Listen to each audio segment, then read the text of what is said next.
Hey everybody, I'm out for a little different type of walk today. As you can see, I have my pack loaded.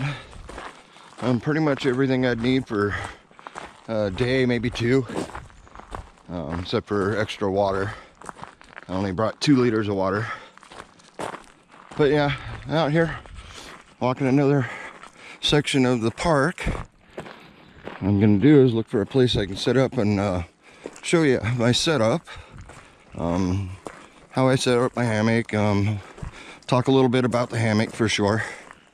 But yeah, this section is another one that's closed off, so there shouldn't be anybody out here. This is the tent camping area, and it's open most of the summer. I think it's the end of September they shut her down. I don't remember what date they opened it back up. But I'll walk through this site right here and show you what pretty much they all are like. All right, buddy, down the hill. This way. Come on. Don't pull me down the hill. But yeah, this is a pretty average site for down here. I don't know why they got 2 fire pit grates here, but this one is a little bigger than some as far as the size goes. Because I think the site itself is below us.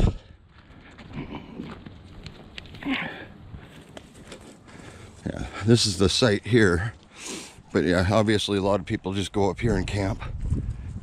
But overall, this is probably one of the larger sites out here.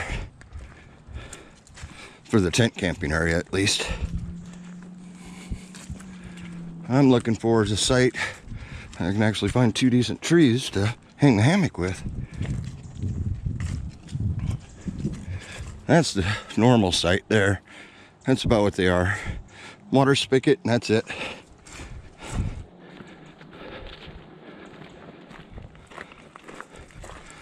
But yeah, you'll find in the summertime, especially the busy weekends, the holidays and stuff, most of these sites are taken. A couple of them aren't very good, so they don't get taken. But yeah, when the normal camping areas get really filled up, that's when people start moving into these spots. And like I said, they just got water. There is no power here. Still nice. I don't remember how many tent sites they have. During the on season, there's the garbage cans down here in this little corral, along with a porta potty. And this is tent site 2. I've shot a couple videos from this site before, 2 and 4. Site 1's up around the corner. What I'm looking for, hoping to find a couple trees here. Oh, and I've only hiked about a mile or so, nothing major. My pack probably only weighs, I don't know, maybe 25 pounds. It's pretty light. And this one, it's got a huge tent site there. Pretty good tent pad here. I mean, it's basically 2 sites together. And yeah, the water spigot. Trying to find a spot to hang is not as easy. I don't want to go too far because once you get down the hill a little ways, you run out of trees.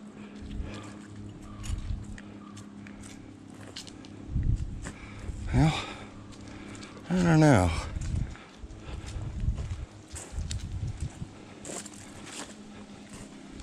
Let's go back here and see, buddy. Keep going. Yeah, that's not looking any better.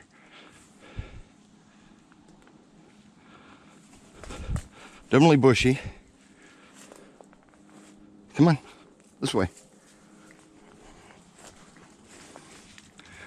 So, we'll keep looking. Well, we just came out of the tent camping area. I couldn't find a good spot over there. So we're moving on. This is a B. These do have power and water. Down here though, we're in the lower part of the park, and there is absolutely no cell service at all. And heck, you wouldn't have much luck with Starlink either. But we'll take a quick gander through here and see if I can't find a spot that'll work for hanging up the hammock.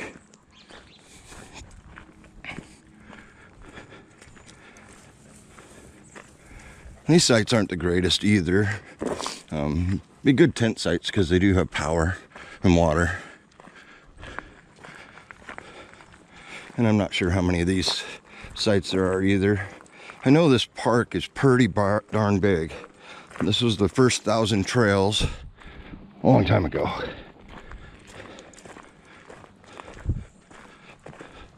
I think in the 80s or something like that. That's when they first started it. Now there's 1,000 trails all over. At least around the exterior of the country. Yeah, this is pretty cool. Getting a nice walk in either way. Just redid my loadout for my backpack, so kind of testing that.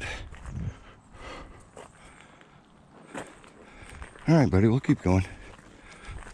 These big fir trees are just too big for my straps. Otherwise, I've already seen a couple like hang off a fir tree and one of these alders would be no problem.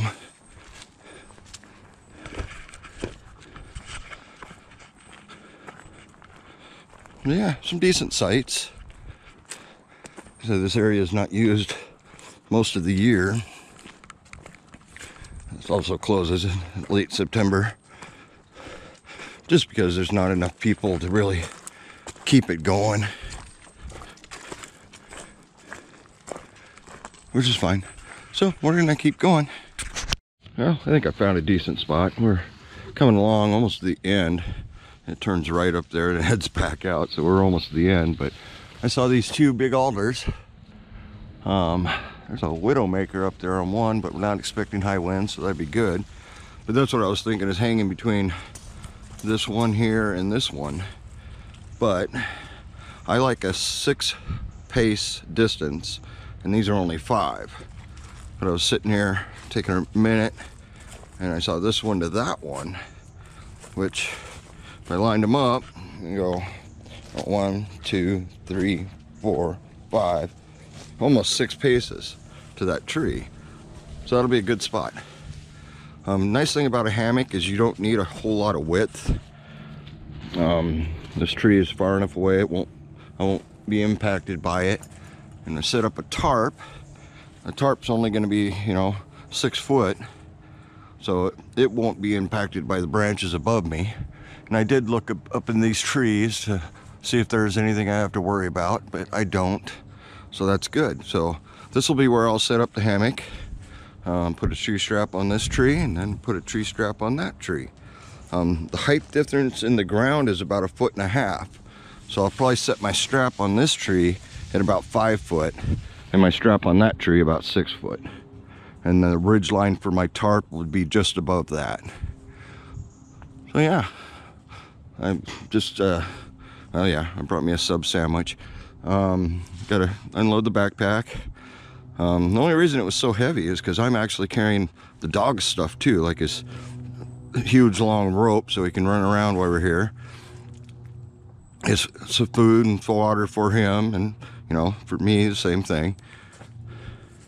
Don't need much because we're not going to be here long, but I just plan on spending most of the day right here.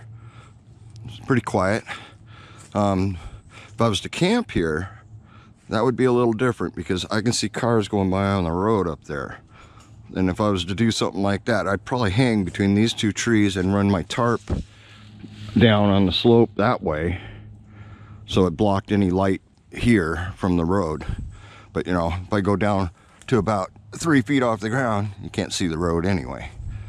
But I think this is going to be a good spot to show you how I'm setting up the hammock. And so let me get all that stuff out and I'll show you how I do it. All right, we have my tent stakes, my cordage, my guy lines, stuff like that. I have a 10 by 12 Gold Armor tarp. Just so you people know, if you buy one of these bags suck. I still haven't replaced this one. And I have the One Wind hammock with integrated bug net. So this will, normally if it's raining, tarp first, but As you can see, it's beautiful out, so we'll set up the hammock first. All right, the hammock actually has a separate bag. It has a stuff sack, which I have one end out that tells me this is the head end, and the end that's not out is the bottom. There is a difference, and I'll show that in a bit. The stuff sack, I just use that to keep the tree straps, which I will say, one thing that One Wind did is they added this a little elastic band, which actually keeps them staying in coils pretty good, and I like that. So we'll get started with that. All right, the tree strap's pretty simple. You just pull the elastic band off the end, boom. One end has a loop, which this is the end that'll go around the tree. What I normally do is I go right about my head height, pull the strap so it's on the one side of the tree that the strap's coming around.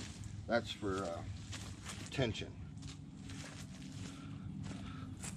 Because if you adjust the strap over here, now you're putting a lot of tension on the strap itself. And these are pretty tough, but I like to have it, well, right in the middle of there, right close to one side. So the tension, the angle is not as bad, works way better. I'll set up the other side and we'll go from there. All right, well, right off the bat, I screwed up. I got that one at the height I want. Like I said earlier, I was gonna set this one down a little lower, so we'll set it right here, which is closer to my chin height, where this one's top of my head. That'll give me kind of a flatter hang. I'm gonna hang, well, how do I want to hang this? I'll probably hang my head end over here and put the foot end over there, but I can adjust the hammock once she's in the straps. We'll get to that next. All right, well, since I know this is the head end, and there's simple buckles, like a helmet buckle, you go through, under, and back out. So it makes it really, I like the design, compared to my other hammocks at least. Yep, just boom, boom, boom. I know I gotta cinch it up quite a bit, so there we go. Simple as that. And hopefully that camera's in the right angle.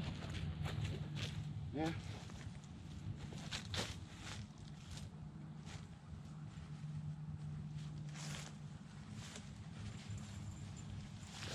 String on the bag gets hung up a lot.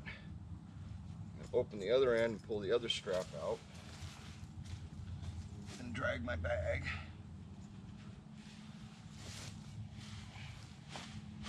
All the way down. There's my strap. Yeah, I turned the camera too much, didn't I? Go under and over. I'm sure you can see it out of the corner. But there. Pull that tight.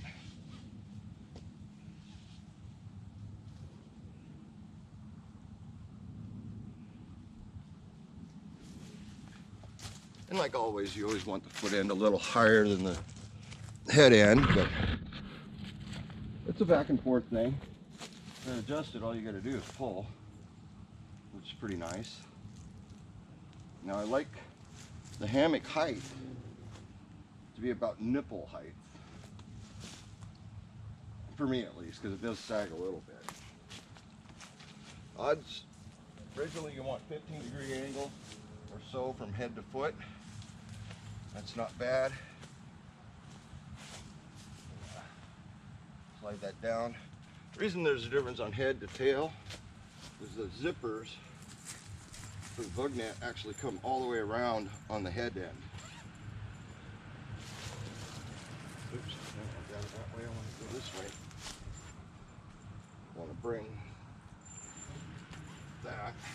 Last time I was in it, I was sleeping on the other side. All right, inside we have a sling for tightening up the ridge line. Oh, wrong way. Get it loosen up maybe. There it goes. There. Not bad. Next thing you get to do is check your height.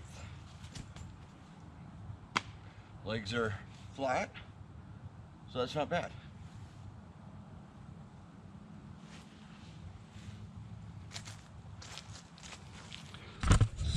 So it's pretty good. A little high on the head end of the foot end, so what I'm gonna do is, well, I can't really tighten that up much more, but I might move it over a little bit. This ridge line that does come with it does have some hooks on it. Pressic knots on them so you can hang stuff all over if you want. The bag it comes in actually has Velcro straps that you can take and strap over your ridgeline and use it as a storage sack also, which is a good feature. The reason I like the head end tail end is the bug net completely zips off this end but doesn't this end. Open it up, you can see, sorry about that, there you can see a section where it doesn't. So you can take and actually stuff the bug net into here if you're not going to use it, which tonight I'm probably not going to use it, so I'm probably going to stuff it in this bag.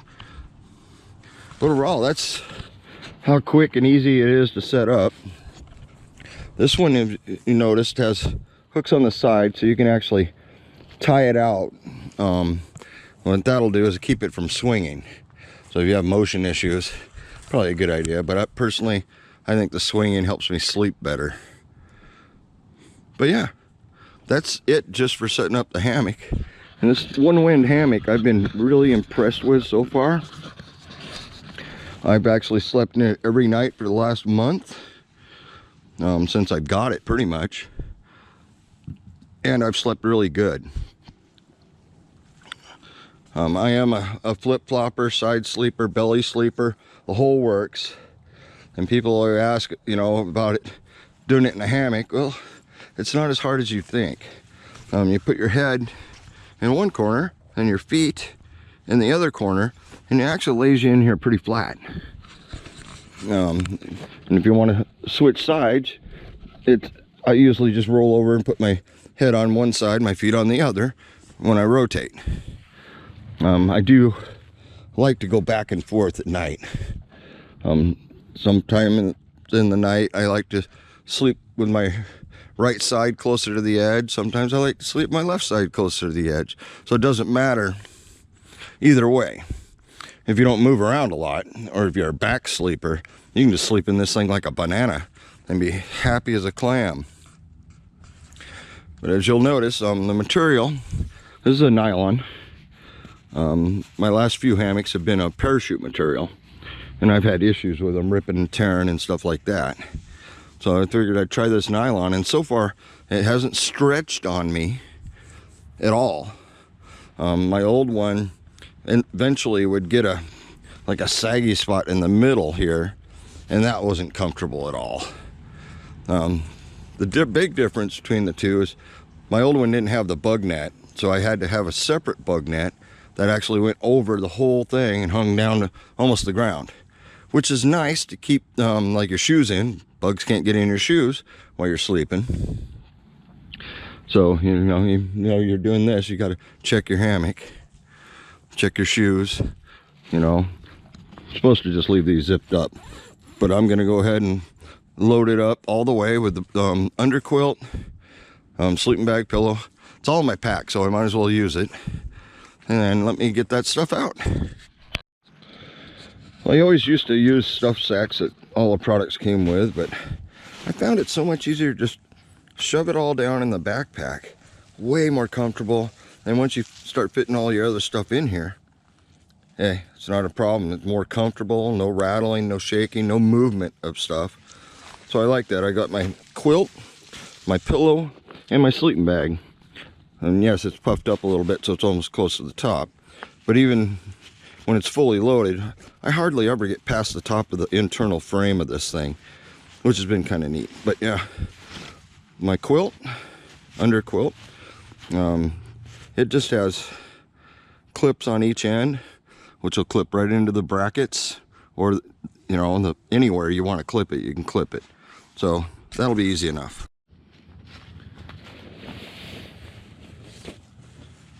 I do kind of cheat though. I like to keep it off the ground. Now this quilt has a separation section on it.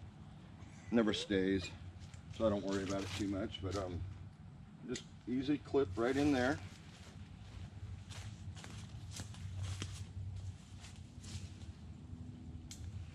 And the same thing on the other end. Then basically all you got to do is lift your hammock up, make sure it's inside. Easy enough. Now I do the same thing with the sleeping bag and the pillow.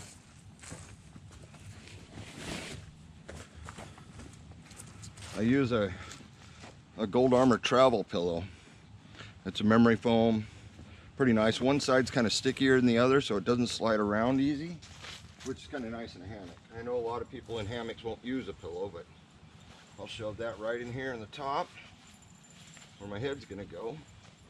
It won't sit very good in there until I actually get in there and stretch everything out inside. And yeah, I'm still using my same old sleeping bag. This is a 15-degree Eureka. It's a Casper. It is very old. I've got this at an auction for $5, so I've been using the heck out of it. You slide that in, and it's pretty good. I do have one more thing I like to put in there. I have a phone holder, which is just 2-piece, 3-piece. You pop this on here. And turn it over the right way so you can see it. I know I have a phone around here somewhere. Oh, there we go. Basically, your phone just clips in here, and this part hangs on your ridgeline. So that'll be my next thing I usually put in here. And I like to hang that down above where I get in. Make sure I'm doing this right. And it'll slide up and down. So when I'm getting in and out, I like it up here. Otherwise, I've had a tendency to, when my phone's hooked onto it, like this, it hangs. I can adjust it a little bit, not much more. But it hangs when you're in, so you can, watch movies. It's very adjustable, so if you're sitting outside in a chair or something like that, you can watch on it. Very nice thing. But yeah, usually when I get in and out, I've got it up here, and then once I lay down, I'll slide it back down. But that's everything inside, so what I do,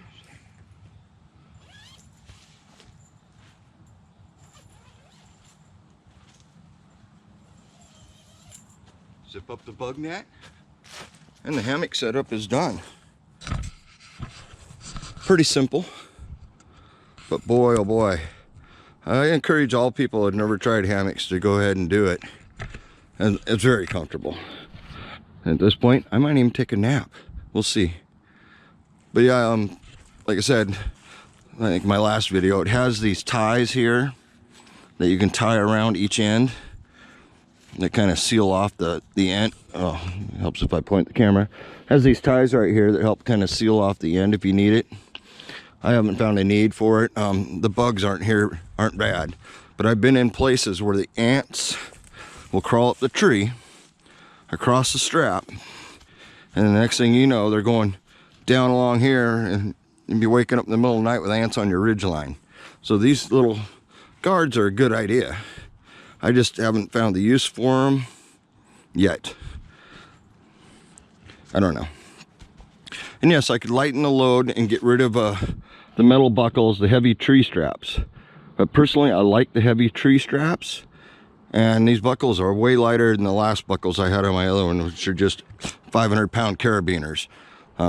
These are 1,000-pound limit on the straps and the hookup and the cordage going across. So I will say One Wind did a really good job. And yes, I'm still using the G4 Free under quilt. Hasn't failed me yet.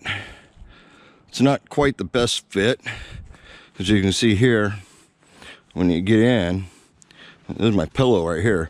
My shoulder will be pushing this kind of down on one side, not the other. But either way, I prefer sleeping in the hammock. Don't get me wrong, I don't mind the cot. I don't mind the tent. My problem with the tent is I'm on the ground. I don't like getting up off the ground. I don't like getting down onto the ground. Getting too old for that. And when I sleep on something like a cot or on the ground, I always have hip issues. I got severe carpal tunnel. But when I'm in the hammock, I have no hip issues. My carpal tunnel doesn't seem to bother me. Probably because a lot of times I sleep with the hands down on my side. When I sleep on a flat surface, they're up by my head or above my head and tossing around. You pinch your arms off, all kinds of stuff. But yeah, figured to give you a good look of the setup for the tarp or the hammock. I'm probably not going to set up the tarp. It's easy enough. I got a rapid deploy ridge line. I just go above the strap there, above the strap there, and then it's got Pressix on it to attach the tarp really quick if I need to. I could set it up in like 5 minutes if I have to. And for a spot like this where you don't have much room here, I would put the tarp straight down on the one side and maybe even adjust it.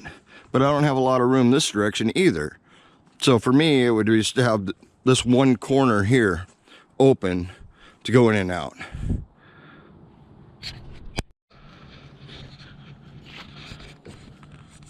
All right, well, I redid it. I actually lowered the strap down to about nipple height. That way I got closer to the 15-degree angle I want for the hammock itself. I know you can't really tell with the camera, but I can tell with my eyes. It's always good to have your foot end up a little more. You'll sleep better. You'll always sleep better. I don't know why it is, but if your head end's up, you always slide down. Your foot end's up, it won't slide down. So you can stay in position a lot better, a lot longer. Well, I guess I should talk about things I don't like about this hammock. In fact, it's a nice coyote brown, a little dark, but in blue strap, bright blue straps. I don't get that at all. I'd much rather have a brown strap to match the camo or everything, you know. And the fact that the ridge line is at what I want to be the head end, because like I said before, the head end for me is the bug net slips all the way up, unzips, and can be stored in the spare bag, right? Well, that's why I call this the foot end. I'd much rather this integrated ridge line, which is the structure of the whole setup. I mean, it's tied here to the end of it. I guess if I wanted to, I could unhook it and reverse it, but I think that's something they should do in the process and make where the bug net discontinues the zipping process, so you can stow it away, make this the foot end, and that way you wouldn't have this big old tag here, which is no big deal for me. I take it and I can shove it right between the lines up here, and it's above my head and I don't have to worry about it. But that's just one thing I don't like. And personally, these tie out points that are all over, 3 on each side, I got no use for them. I thought about figuring out a way of making them strapped to my quilt. Then again, I don't want my quilt up too tight. The distance between the quilt and the hammock is what gives you your insulation factor. And don't get me wrong, this quilt has plenty, but all the others, they actually strap pretty tight to the hammock. Let me fix that. Get the hammock back in the quilt. That's, you know, the only major beef I have with it so far. I do like the connection points. They work really well. But yeah, if the straps were brown, That would be nice. If the cordage was brown too, that would be kind of cool. Overall, I do love this One Wind hammock. They make a lot of products. They make the underquilt. I haven't really looked into it a whole lot because, like I said, my underquilt's stained, beat up over the years, but it's still working great. It's a 40-degree underquilt, and I've had her down to 30 degrees and still had no issues. I think it's because of the amount of air I have under the hammock. And don't get me wrong, it takes a minute to heat up that air, but once you do, it works pretty good. But that's my overall hammock setup at this moment, and I want to thank everybody for watching.